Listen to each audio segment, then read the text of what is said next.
Ben কারানের সেঞ্চুরিতে লড়াই করার মতো পুঁজি পেল জিম্বাবুয়ে। বল হাতে দারুণ শুরু করেও জিম্বাবুয়েকে কম রানের মধ্যে থামাতে পারেনি বাংলাদেশ। দলকে যেন ব্যাট হাতে একাই সামলালেন বেন কারান। হারারেতে দ্বিতীয় ওয়ানডের প্রথম ইনিংস শেষে প্রশ্ন এখন একটাই, ব্যাটাররা দায়িত্ব নিয়ে পারবে তো টাইগারদের দলকে জেতাতে?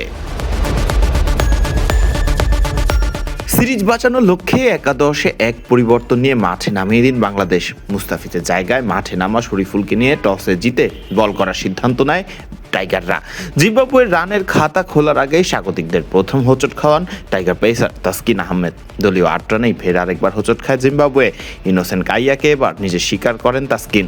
দলের রান ২ অঙ্ক ছোঁবার আগেই জোড়া উইকেট নিয়ে বাংলাদেশকে দারুণ শুরু এনে দিয়েছেন এদিন তাসকিন আহমেদ।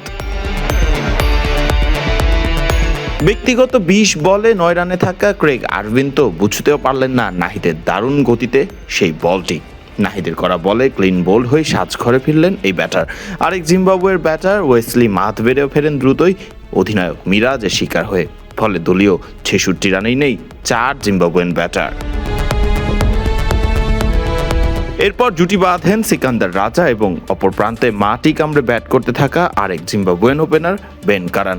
বেন কারান তুলে নেন নিজের অর্ধশতক। ৩৩ রানে থাকা সিকান্দার রাজাকে টাইগার অধিনায়ক মেহেদী হাসান মিরাজ সাজঘরে ফেরালে ভাঙে এই দুই ব্যাটারের ৬৮ রানের জুটি।